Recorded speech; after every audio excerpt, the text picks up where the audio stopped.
अस्सलाम वालेकुम स्टूडेंट्स। अब हम जो काम करने जा रहे हैं, नेक्स्ट टॉपिक जो हम देख रहे हैं, that is product topology. Product topology में क्या होगा कि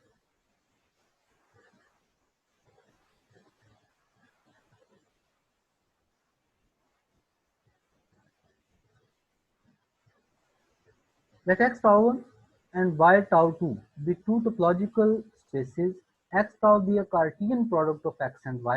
कार्टियन प्रोडक्ट कैसा होता है, हम कार्टियन प्रोडक्ट को ये देख लेते हैं कि ये हमारे पास अगर x है 1 2 3 और y हमारे पास है 1 2, या मैं इसको ए बी कह देता हूँ, तो इन दोनों का कार्टियन प्रोडक्ट किस टाइप का होगा, 1a 1b, इसी तरीके से 2a 2b 3a 3b।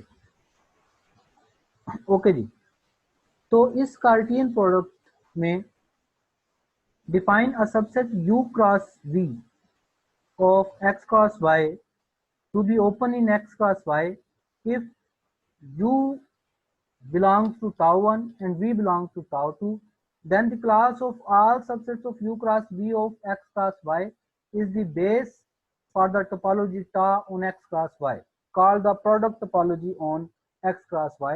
कि आपने एक ओपन सेट लेना है u से, दूसरा ओपन सेट लेना है v से, तो उनकी u क्रॉस v के तमाम सबसेट्स जो होंगे वो बेस फॉर द टोपोलॉजी टा ऑफ एक्स क्रॉस वाई, तो वो कार्टियन प्रोडक्ट या प्रोडक्ट टोपोलॉजी की बेसिस बनाएंगी, जो यू क्रॉस वी से तमाम सबसेट्स आप लोगों को पाएंगे।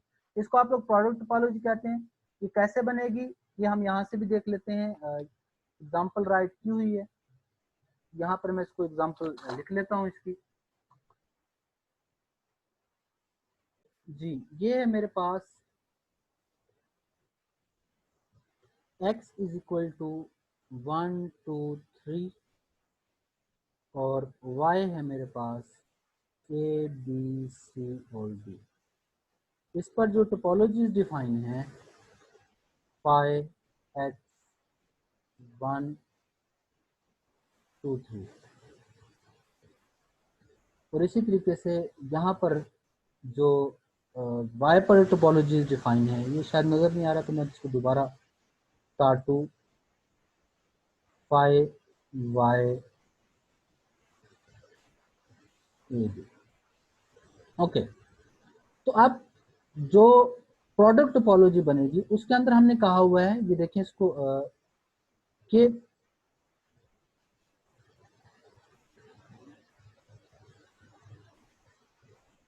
all subsets of u cross v of x cross y is the basis of the topology। तो पहली बात, इसकी बेसिस ऑफ टोपोलॉजी में क्या बनेगी, वो तमाम subsets of u cross v। तो u क्रॉस v, अब ये तमाम याद रखिएगा, वो जो एलिमेंट्स ऑफ टाउ होते हैं ये ओपन सेट्स हैं। टाउ 1 के ओपन सेट्स को u1 कह देते हैं, टाउ 2 के ओपन सेट्स को u2 कह देते हैं, v कह देते हैं, इसको u और इसको v कह देते हैं। तो इनका जब क्रॉस प्रोडक्ट होगा तो फाई और फाई का जो क्रॉस प्रोडक्ट आएगा वो क्या आएगा मेरे पास, वो आ जाएगा फाई। दूसरे नंबर पे फाई का क्रॉस प्रोडक्ट आएगा y के साथ, तो वो फाई है, सबके साथ फाई ही आ जाएगा। फिर x का फाई के साथ क्रॉस प्रोडक्ट लेंगे तो वो भी फाई आएगा। x का y के साथ क्रॉस प्रोडक्ट, पहला एलिमेंट क्या बनेगा, x का y के साथ क्रॉस प्रोडक्ट। ओके, दूसरा एलिमेंट फिर क्या बनेगा, x का ए बी के साथ क्रॉस प्रोडक्ट। तीसरा एलिमेंट क्या बनेगा, 1 का फाई के साथ 1 रहेगा, 1 का x के साथ क्रॉस प्रोडक्ट, वो पूरा ऑब्वियसली हमारे पास 1 का जब x के साथ क्रॉस प्रोडक्ट लेंगे तो मैं इसको यूँ लिख लेता हूँ 1 open set cross x। Okay जी, उसके बाद 1 का क्रॉस प्रोडक्ट ए बी के साथ 1 ओपन सेट का, इसी तरीके से 2 3 का फाई के साथ 2 3 ही आ जाएगा। 2 3 का क्रॉस प्रोडक्ट एक्स के साथ, एक्स लिख लूंगा, और फिर 2 3 का क्रॉस प्रोडक्ट ए बी के साथ। तो ये जहां पर ये राइट किया हुआ है, ये कैसे राइट किया है, five as it is, x का वाई के साथ क्रॉस प्रोडक्ट। अब देखें क्या आएगा, एक्स का वाई के साथ क्रॉस प्रोडक्ट, बहुत सारे एलिमेंट्स होंगे कि 1a, और ये सारा ओपन सेट होगा, तो आप लोगों ने इसको सेट की फॉर्म में सेपरेट से लिखना है कि इसके अंदर एलिमेंट्स होंगे 1a 1b 1c 1d 2a 2b 2c 2d 3a 3b 3c 3d। ये एक सेट हो गया। तो ये देखें, ये आप लोगों ने सेट को सेपरेट कर देना है। अगला सेट क्या है, एक्स का क्रॉस प्रोडक्ट ए बी के साथ। तो एक्स है 1 2 3, 1 2 3 का क्रॉस प्रोडक्ट ए बी के साथ जब आएगा तो वो आएगा 1a 1b, फिर 2a 2b, फिर 3a 3b। ओके, फिर हमारे पास एक्स का क्रॉस प्रोडक्ट हो गया ए बी के साथ, फिर 1 का क्रॉस प्रोडक्ट एक्स के साथ, ये एक सेपरेट सेट बन गया है। अब नेक्स्ट एक और अगला जो एलिमेंट बनेगा वो क्या बनेगा, 1 का क्रॉस प्रोडक्ट एक्स के साथ, तो 1 का क्रॉस प्रोडक्ट एक्स के साथ बनेगा 1a 1b 1c 1d। तो ये सेपरेट से एक सेट बन गया। फिर अगला 1 का क्रॉस प्रोडक्ट बनेगा ए बी के साथ, तो वो आएगा 1a और 1b, ये एक सेट हो गया सेपरेट से। फिर हमारे पास क्या होगा, एक्स का क्रॉस प्रोडक्ट हो गया। अब 2 3 का क्रॉस प्रोडक्ट एक्स के साथ, तो 2 3 का क्रॉस प्रोडक्ट एक्स के साथ, 2 3 का क्रॉस प्रोडक्ट इसका मतलब पूरे एक्स के साथ। तो पहले 2 सबके साथ, 2 1 2 2 2 3, फिर 3 1 3 2 3 3, फिर 2 3 का क्रॉस प्रोडक्ट हो गया जी, और 2 3 का क्रॉस प्रोडक्ट, बेसिकली 1 का क्रॉस प्रोडक्ट एक्स के साथ नहीं है, यहाँ पर वाई के साथ है। 1 का वाई के साथ, एक्स का वाई के साथ मैंने क्रॉस प्रोडक्ट लिया, फिर एक्स का क्रॉस प्रोडक्ट ए बी के साथ, ओके जी, 1a 1b 2a 2b 2, okay जी। फिर 1 का क्रॉस प्रोडक्ट वाई के साथ, 1a 1b 1c 1d, okay. फिर 1 का क्रॉस प्रोडक्ट ए बी के साथ, फिर 2 3 का क्रॉस प्रोडक्ट वाई के साथ, तो वाई के साथ वाई में है ए बी सी डी, तो 2 3 का cross product 2a 2b 2c और 2d, फिर 3a 3b, यह भी सेट कंप्लीट नहीं हुआ, 3c और 3d, तो ये अब सेट कंप्लीट हो गया। इसी तरीके से फिर हमारे पास ए बी 2 3 का क्रॉस प्रोडक्ट ए बी के साथ, तो वो आएगा 2a 2b और 3a और 3b। तो ये इस तरीके से हमारे पास ये सेट भी कंप्लीट होगा, और ये ओवरऑल जो बेस बन रही है हमारे पास प्रोडक्ट टोपोलॉजी। तो आप लोगों ने इस तरीके से तमाम को एक दूसरे के साथ क्रॉस प्रोडक्ट लेके इन टोपोलॉजीज को डिफाइन करना है। ये यहाँ पर भी आप लोगों को नजर आ रही होंगी, तो इनके साथ आप लोगों ने इसको कंपेयर भी कर लिया। ओके, नेक्स्ट है जी हमारे पास, तो इसको ऐसे डिनोट करते हैं कि जो न्यू टाउ होगा, यूनियन ऑफ ऑल आर्स, और आर्स क्या है, सब फैमिली ऑफ बी, ये जो आर्बिट्रेल्स के फॉर्म में हमने इसके अंदर लिखते हैं। थ्योरम है, तो ये थ्योरम बल्कि हमने कर लिया था कि डायगोनल हमारे पास क्लोज होता है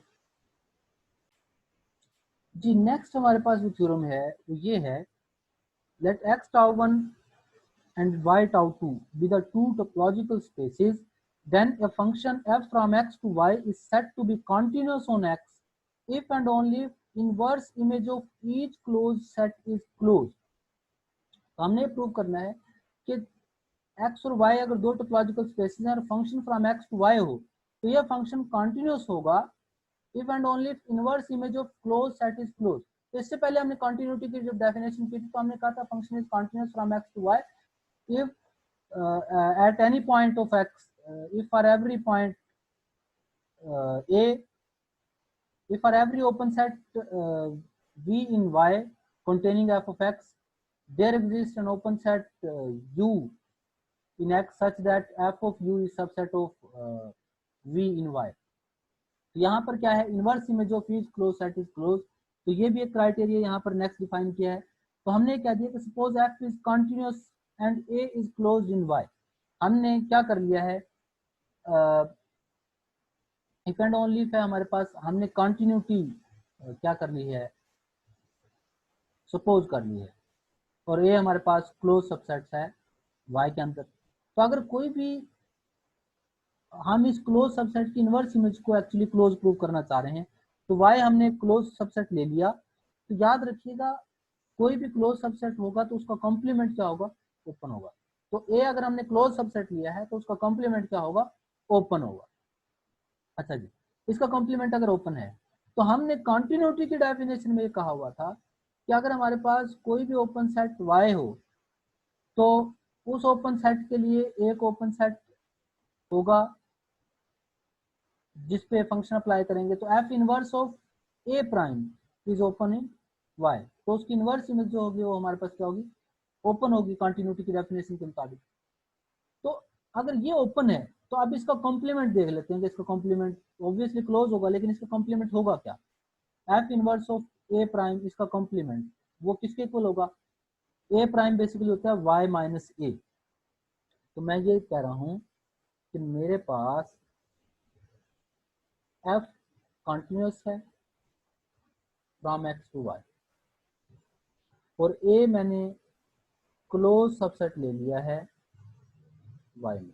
मेरा एक्चुअल टारगेट ये है कि इसकी जो इमेज है, इनवर्स इमेज, ये क्लोज होनी चाहिए, ये मेरा टारगेट है। ओके, तो मैंने इस टारगेट को अचीव करने के लिए ये कहा कि अगर ये क्लोज है तो इसका कॉम्प्लीमेंट क्या होगा, इसका कॉम्प्लीमेंट ऑब्वियसली ओपन होगा। तो कंटिन्यूटी फंक्शन की कहती है कि अगर हमारे पास ओपन सेट इन y हो तो उसकी जो इनवर्स इमेज होती है वो ओपन होती है x में। तो ये तो हमारे पास ओपन है x में, तो मैंने ये प्रूव करना है कि f inverse a close in x। तो इसका कंप्लीमेंट लेता हूँ, f इनवर्स a प्राइम इस सारे का कंप्लीमेंट, इसका कंप्लीमेंट, इसमें बाकी कोई चीज अभी चेंज नहीं करूंगा, इस a प्राइम की वैल्यू पुट करूंगा। a प्राइम क्या होगा मेरे पास, एक complement basically y minus a। तो इसको यूं लिख सकता हूँ, f inverse of y minus f inverse of a। Okay, तो f इनवर्स ऑफ y जो होगा वो मेरे पास x होगा, x minus f inverse of a। x का कंप्लीमेंट 5 हो गया मेरे पास। Okay, x minus f inverse of a का कंप्लीमेंट, तो ये basically f inverse of a के कंप्लीमेंट का कंप्लीमेंट बन गया, जो कि f इनवर्स ऑफ a आ गया मेरे पास। तो इस सारे का complement f inverse of a है। ये सारा अगर मेरे पास ओपन इन x है तो इससे f inverse of a complement, इसका जो कंप्लीमेंट है वो क्लोज इन x होगा। अगर इस सारे का कंप्लीमेंट क्लोज इन x है तो इस सारे का कंप्लीमेंट बराबर तो f इनवर्स ऑफ a के है। तो इसका मतलब ये होगा कि f inverse of a is close in x। तो मैंने प्रूव कर दिया कि अगर a क्लोज इन y है तो उसका जो इनवर्स इमेज है वो क्लोज इन x है। अच्छा, यहाँ पर ये चीज प्रूव कर दी कि कंटिन्यूस होगा, inverse image of each close set is close. लेकिन यहाँ पर इफ एंड ओनली की कंडीशन है, तो मैंने एक चीज कंटिन्यूस फंक्शन लेके inverse image of close is close prove कर दिया। अब मैं inverse image of close is close suppose करके फंक्शन को कंटिन्यूस प्रूव करना चाह रहा हूँ। तो अब मैं क्या सपोज कर लेता हूँ, सपोज कर लेता हूं कि inverse image of close set in y is close in x। ये मैंने क्या कर लिया है, सपोज कर लिया है। ओके, अगर ये मैंने सपोज कर लिया है तो अब मैंने क्या काम करना है, मैं ले लेता हूं फंक्शन को कंटिन्यूस प्रूव करने के लिए, मैं ले लेता हूं एक ओपन सेट ए जो कि ओपन है y में। अब मैंने अगर फंक्शन को कंटिन्यूस प्रूव करना है तो अगर मैं इसकी इनवर्स इमेज को भी ओपन प्रूव कर दूं x में तो कंटिन्यूस प्रूव हो जाएगा। तो मैं ए इनवर्स ए अगर ओपन है तो इसका कॉम्प्लीमेंट क्या हो जाएगा, क्लोज होगा। ओके जी, और हमने सपोज किया हुआ है कि inverse image of close is close in x. तो इसका मतलब ये हो गया कि ये इसकी इनवर्स इमेज जो है वो क्लोज इन एक्स होगी। तो इसकी अगर इनवर्स इमेज क्लोज है तो इसका कॉम्प्लीमेंट ओपन होगा। और इसका कॉम्प्लीमेंट अभी हमने देखा था कि उसका आंसर आया था एफ इनवर्स ऑफ ए। इसका मतलब ये होगा कि F inverse of A is open in x. यही मेरा टारगेट था। तो ये अगर ओपन इन एक्स है तो इसका मतलब ये हो गया कि एफ इज कॉन्टिन्यूस। ओके जी, तो हमने कॉन्टिन्यूटी को प्रूव कर दिया कि अगर हमारा कॉन्टिन्यूस होता है फंक्शन, कि अगर close inverse image of a close set is close होता है। ओके जी,